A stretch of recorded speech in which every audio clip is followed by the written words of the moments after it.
Bertrand Russell. ¿Cómo ser libre y feliz? El tema del que debo hablarles esta noche es muy modesto y fácil. ¿Cómo ser libre y feliz? No sé si puedo darles una receta, como la de un libro de cocina, que cada uno de ustedes pueda aplicar. En esta última ocasión que doy una charla pública en Estados Unidos, deseo decir algunas cosas en las que creo firmemente y considero, por mi propia experiencia, como muy importantes, cosas que en charlas anteriores en este país no he tenido muchas oportunidades de decir. Tal vez alguno de ustedes, y desde luego muchas personas en todas partes, dirán que la respuesta a la cuestión ¿cómo ser libre y feliz? Se resume a una sencilla frase. ¡Consíguenos buenos ingresos! Creo que es una respuesta generalmente aceptada, y si la propongo, me habré ganado el asentimiento de todos los que no están aquí presentes. Sin embargo, creo que es un error imaginar que el dinero, los ingresos, tienen mucha más importancia para conseguir la felicidad de la que realmente tienen. Durante mi vida he conocido a muchas personas ricas y apenas recuerdo alguna de ellas que pareciese feliz o rica. He conocido a muchas personas que eran pobres en extremo y tampoco podía decirse que fuesen libres y felices. Pero en los escalones intermedios es donde se encuentra la mayor parte de la felicidad y la libertad. No es la gran riqueza o la gran pobreza lo que proporciona más felicidad. He aquí mi impresión al respecto. Cuando hablamos de las condiciones externas de la felicidad, voy a referirme principalmente a las condiciones en la propia mente, las condiciones internas. No cabe duda de que una persona debe tener lo suficiente para alimentarse, cubiertas las necesidades básicas de la vida y lo necesario para cuidar de sus hijos. Cuando uno dispone de esas cosas, tiene todo lo que contribuye realmente a la felicidad. Más allá solo se multiplican las preocupaciones y la ansiedad. Así pues, no creo que una enorme riqueza sea la solución. En cuanto a las condiciones externas de la felicidad, yo diría que en este país, por lo que respecta al problema material de la producción de bienes, lo tienen totalmente resuelto. Si los bienes producidos se distribuyeran con justicia, eso sería ciertamente una verdadera contribución hacia la felicidad. El problema que se plantea es doble. En primer lugar, se trata de un problema político. Asegurar las ventajas de su producción sin rival para un círculo más amplio. Por otro lado, tenemos el gran problema psicológico de aprender y obtener el bien de estas condiciones materiales creadas por nuestra era industrial. Creo que ahí es donde más ha fallado la modernidad, en el lado psicológico, el de ser capaces de gozar de las oportunidades que hemos creado. Y creo que esto se debe a una serie de causas. Atribuiría en parte esta situación al efecto del puritanismo en su decadencia. En sus buenos tiempos, el puritanismo fue una concepción de la vida que llenaba las mentes y hacía feliz a la gente. Cualquier cosa que llene la mente hace a la gente feliz. Pero ya no existe una creencia generalizada en los postulados del puritanismo. Se han retenido ciertos principios que están conectados con el puritanismo, aunque quizá no de una manera muy evidente. En primer lugar, existe cierta clase de actitud moral, es decir, una tendencia a buscar defectos en los demás y a pensar que es muy importante mantener ciertas formas de conducta. Hay una serie de antiguos tabúes y reglas heredadas en los que la gente no cree, pero que sigue obedeciendo porque siempre han estado ahí. Pero esos tabúes y reglas no llegan al fondo del asunto. Lo que más ha sobrevivido del puritanismo es el desprecio de la felicidad, no del placer, sino el desprecio de la felicidad. Entre los rebeldes existe un deseo muy grande de placer, pero muy poca vivencia de la felicidad en contraste con el placer. Y eso ha penetrado en nuestro concepto de placer y felicidad. Durante mucho tiempo, la actitud puritana consistió en hacer creer a la gente que el placer era algo infame, y debido a esa creencia, quienes no eran infames se dedicaban a producir las mejores formas de placer como el arte, etc.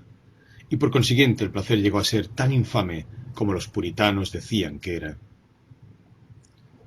Sigue ocurriendo que las naciones, como la de ustedes y la mía, que han pasado por esa fase puritana, son incapaces de obtener felicidad e incluso placer, es decir, un placer que no sea trivial.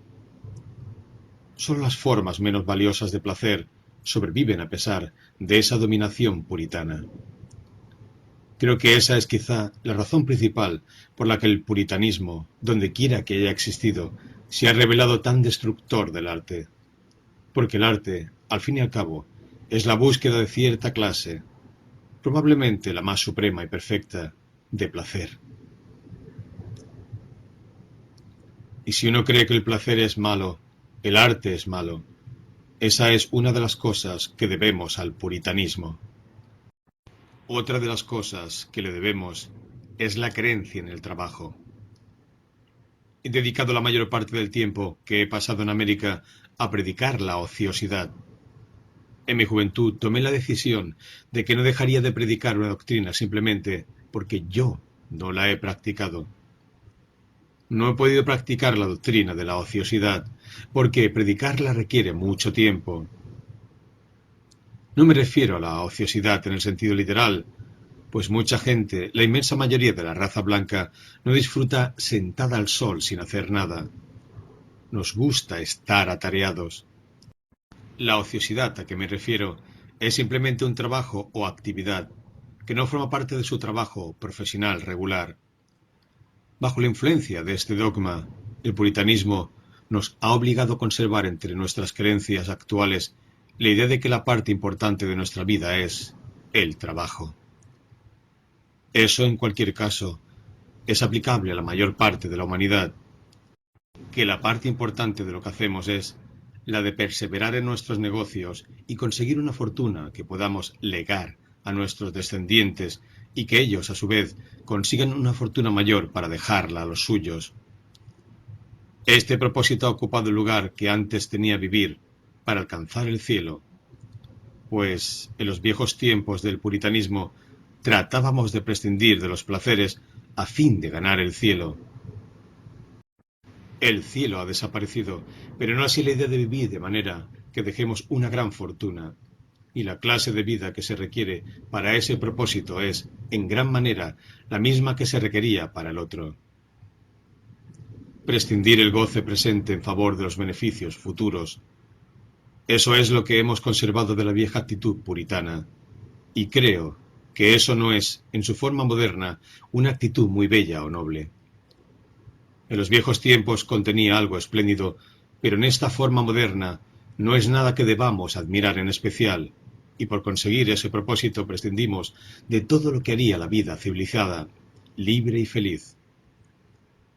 Por cierto, permítame decirles algo que he observado a menudo cuando viajo por el continente europeo, donde hay bellas obras de arte.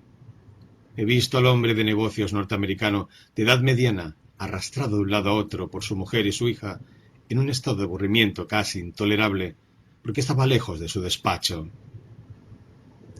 Sería mejor que, en vez de concentrarse en el trabajo, la gente tuviera unos intereses más amplios. Si tuviéramos un buen sistema social, ninguno de nosotros tendría que trabajar más de 4 horas al día.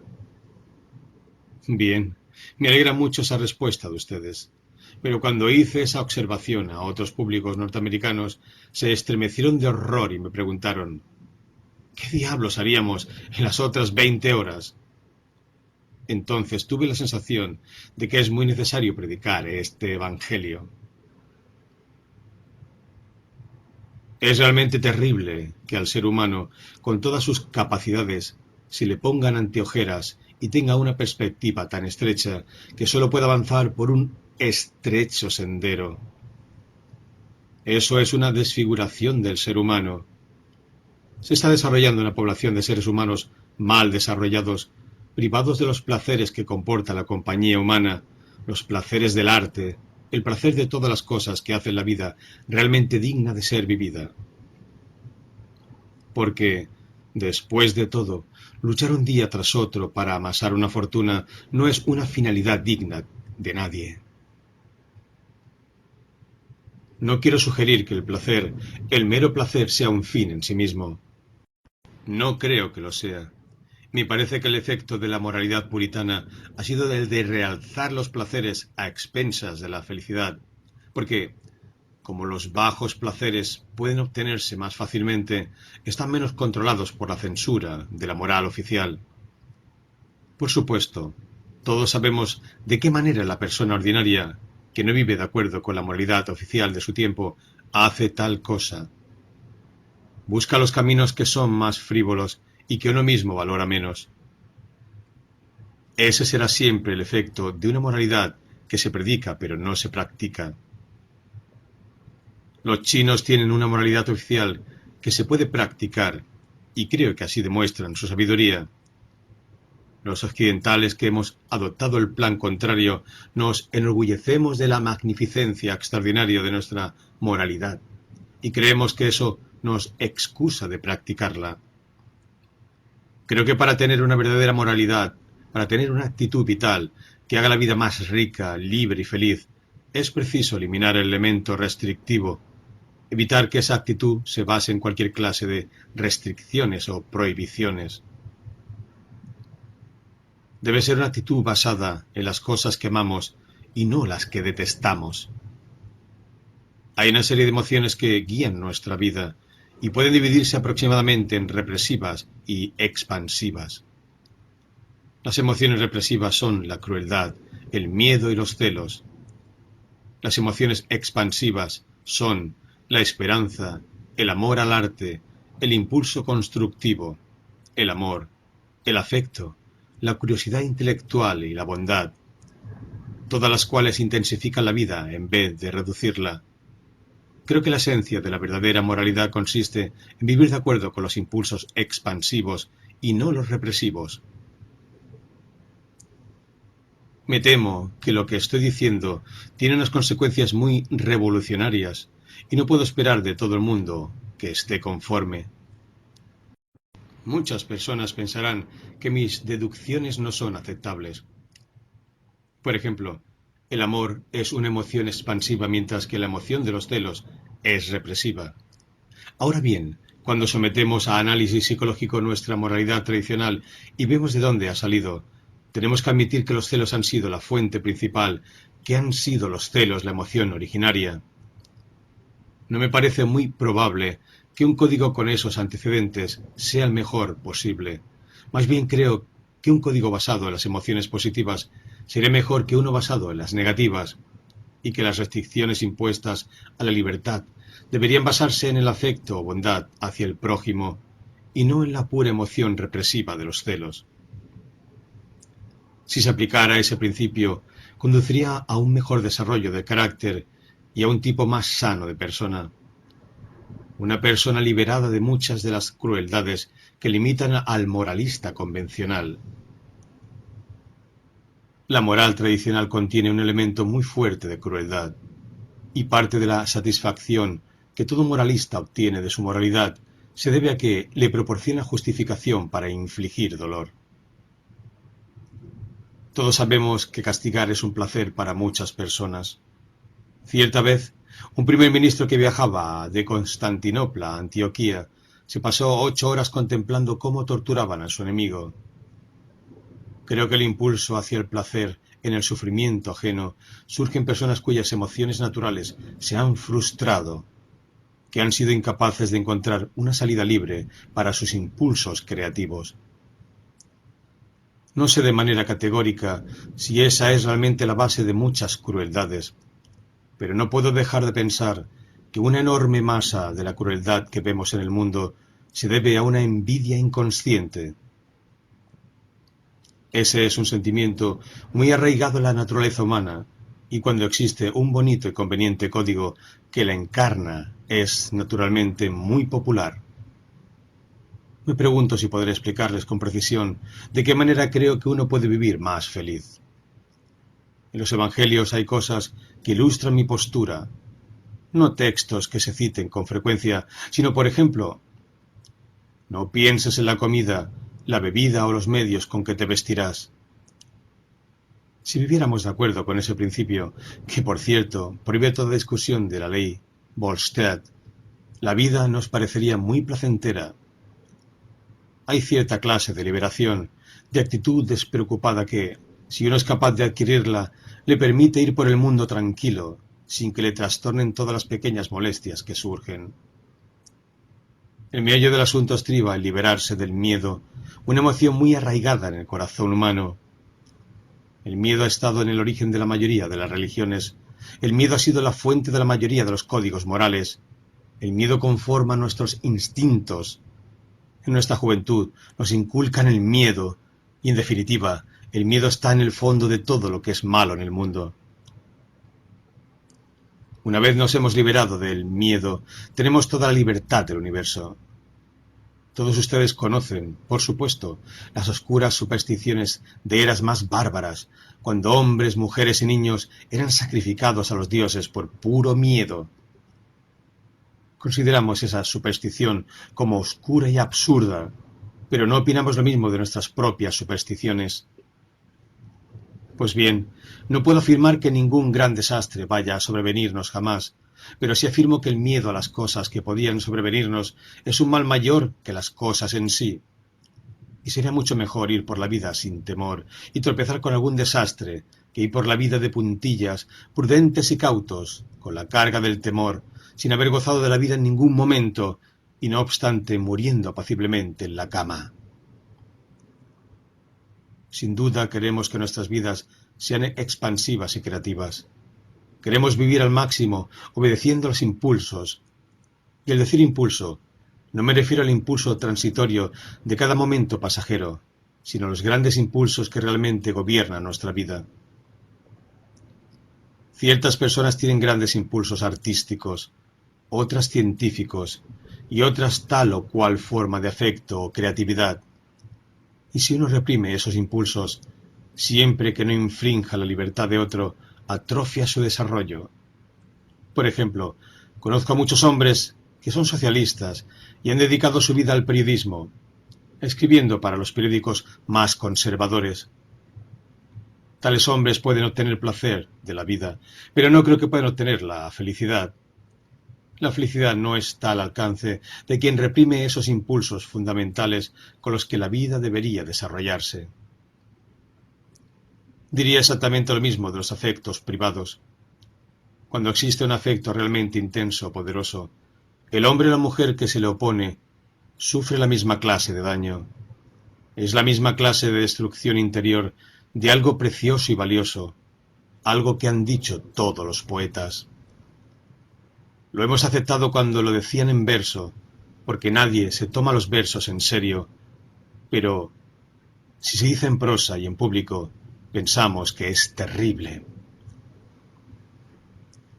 No sé por qué se permite a todo el mundo decir una serie de cosas en privado que no se le permite decir en público.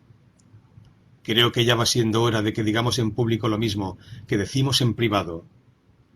Walt Whitman dijo, en alabanza de los animales, no gruñen y sudan por su condición, ninguno de ellos es respetable o desdichado en todo el mundo. Debo decir que siento un gran afecto por Walt Whitman, el cual ilustra lo que digo. Como el hombre que vive expansivamente vive de una manera bondadosa, está libre de crueldad y el deseo de impedir a los demás que hagan lo que quieran. Considero muy importante que nos cercioremos de que toda moral artificial significa crecimiento de la crueldad. Por supuesto, no podemos vivir como los animales de Walt Whitman, porque el hombre posee previsión y memoria, y al ser previsor tiene que organizar su vida en una unidad.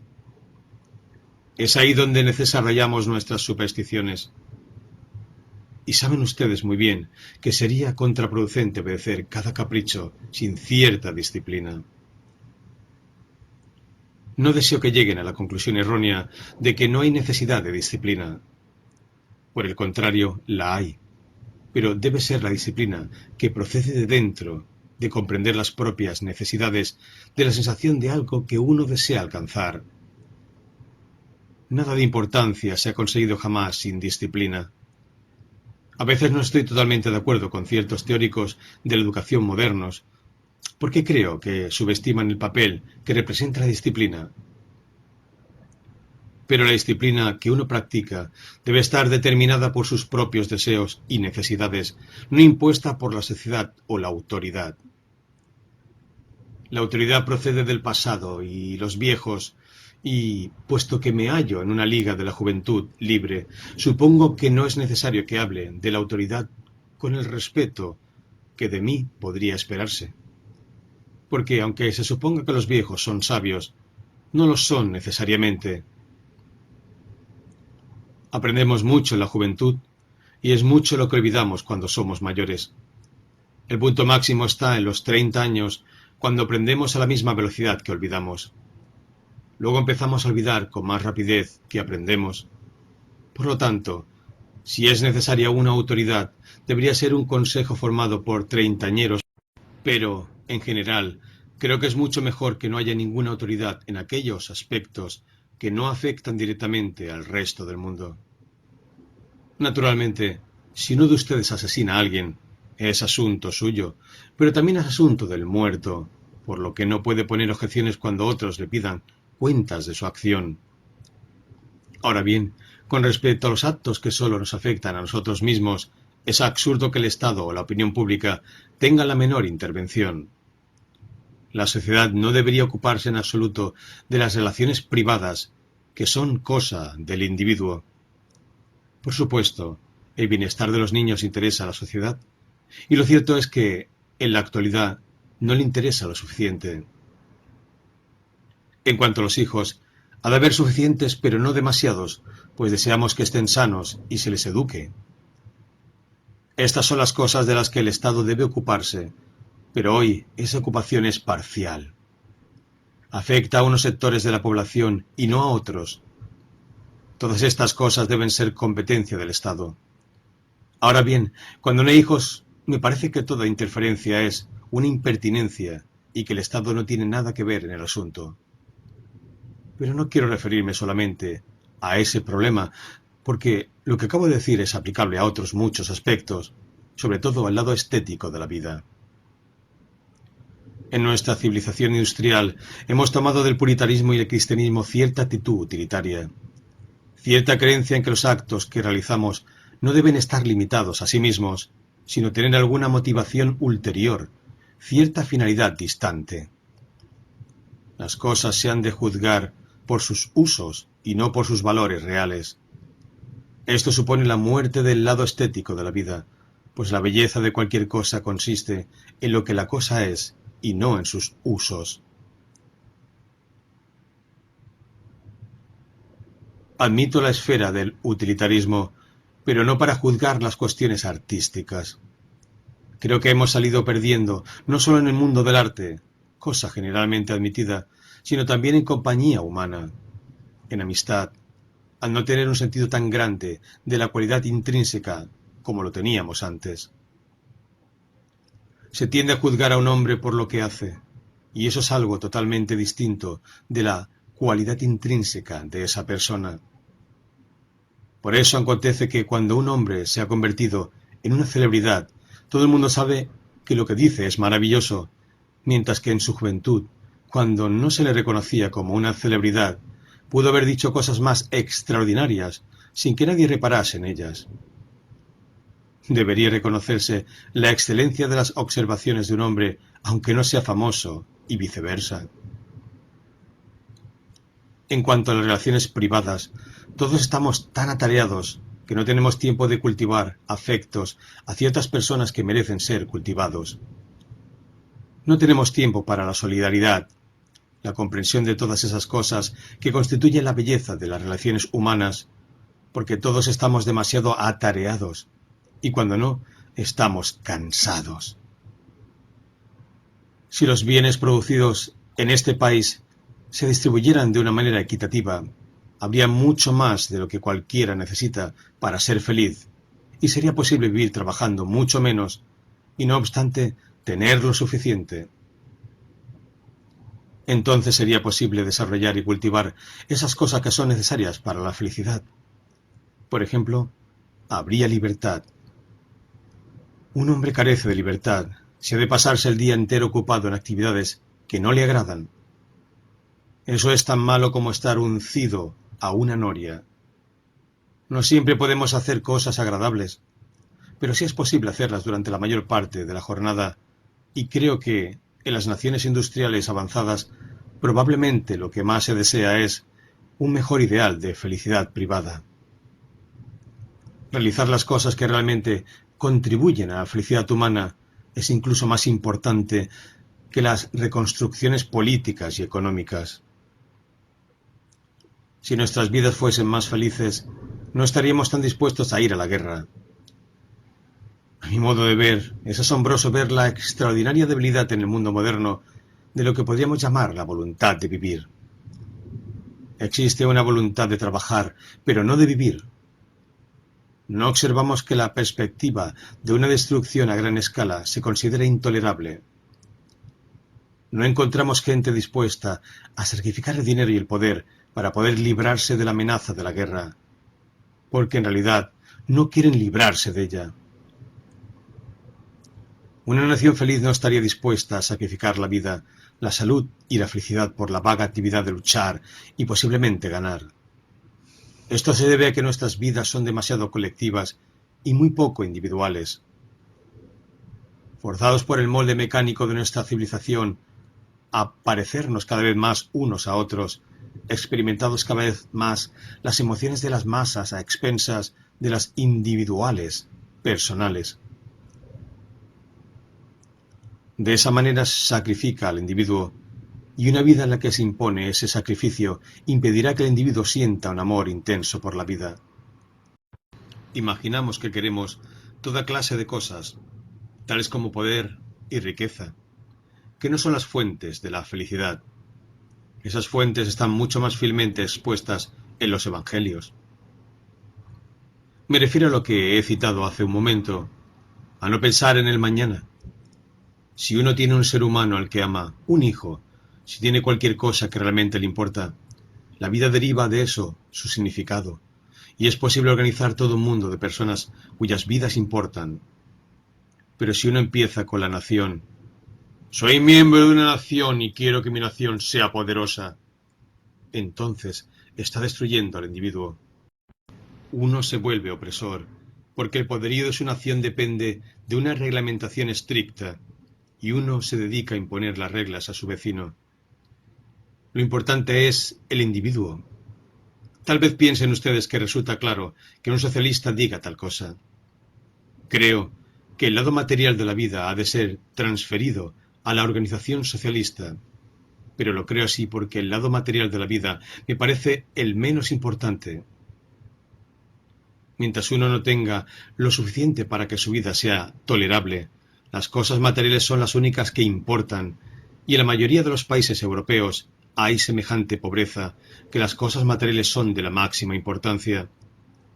Pero ahora, con nuestra capacidad de producción técnica, podemos abolir por completo el problema de la pobreza, que sigue existiendo porque somos unos perfectos asnos. Y cuando pensamos en el mundo que tendremos una vez eliminada la pobreza, vemos que en ese mundo las cosas materiales no serán las importantes. En una comunidad socialista habrá que determinar si la gente ha de trabajar una hora extra al día y cada miembro de la familia tener un coche. En semejante comunidad, como los bienes espirituales serán más importantes, valdrán más que las cosas que se obtienen por medio de la comunidad colectiva. Esta proporcionará el pan y las tareas cotidianas. Uno podrá dedicar su ocio a otra actividad, al fútbol, al cine o lo que sea. A veces me preguntan cómo puedo estar seguro de que la gente utilizará bien su ocio. No quiero asegurarlo.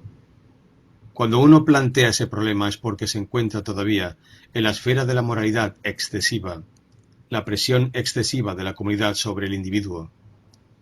Mientras el ocio no se emplee de ninguna manera nociva para el prójimo, es algo que atañe exclusivamente al individuo. Y afirmo que en el mundo espiritual deseamos individualismo. El socialismo lo queremos en el mundo material. Ahora tenemos socialismo en el mundo espiritual e individualismo en el material. Se supone que lo que debemos pensar, la manera de controlar las emociones son cosas que competen al Estado, pero no tener suficiente para comer, no, eso no compete al Estado. Ahí es donde interviene el sagrado principio de la libertad, que ha sido colocado exactamente donde no se debía. Lo que les estoy diciendo es, al fin y al cabo, lo mismo que han dicho los dirigentes de todas las grandes religiones, que el alma del hombre es importante. Y esa es la gran verdad que debemos aprender. Sentir que el alma, el pensamiento, la comprensión y la simpatía es lo que importa, y que el decorado externo de la vida carece de importancia mientras uno tenga lo suficiente para vivir con dignidad. Debido a que estamos inmersos en la competencia, no comprendemos una verdad tan sencilla. Les he hablado bastante a la ligera, pero lo que quiero decir es algo rebosante de vida, una liberación auténtica. Ser libres en este mundo, libres del universo, de modo que las cosas que nos ocurren dejen de preocuparnos, que los acontecimientos dejen de tener importancia. Esa es la clase de fuego que puede existir en el alma de todo hombre y toda mujer. Y cuando uno lo posee, dejan de preocuparle las pequeñeces que tanto llenan nuestras vidas. Es posible vivir así, libre y expansivamente. Observarán que cuando hayan prescindido de esos temores, estarán más cerca del prójimo. Podrán disfrutar de la amistad en un grado diferente. El mundo entero es más interesante, más vivo. Hay algo en él que es infinitamente más valioso. Quien lo haya saboreado una vez sabe que es infinitamente mejor que las cosas logradas por otros métodos. Es un viejo secreto, enseñado por todos los maestros y olvidados por sus sacerdotes. Es el secreto de estar en íntimo contacto con el mundo, de no tener unas murallas del yo tan rígidas que le impidan ver lo que hay más allá. Al moralista le interesa pensar, ¡qué virtuoso soy! Y también él es un egoísta como los demás. No es en ese mundo de inmorales endurecidos donde encontrarán ustedes la vida, que es feliz y libre. Cuando uno ha perdido el temor a la vida porque vale la pena soportar un poco de dolor, debido al conocimiento de que hay algo mejor que la evitación del dolor, se asegura una intensa unión con el mundo. Un amor intenso, algo brillante, cálido, como el afecto personal, pero que es universal. Si llegan ustedes a obtener eso, conocerán el secreto de una vida feliz.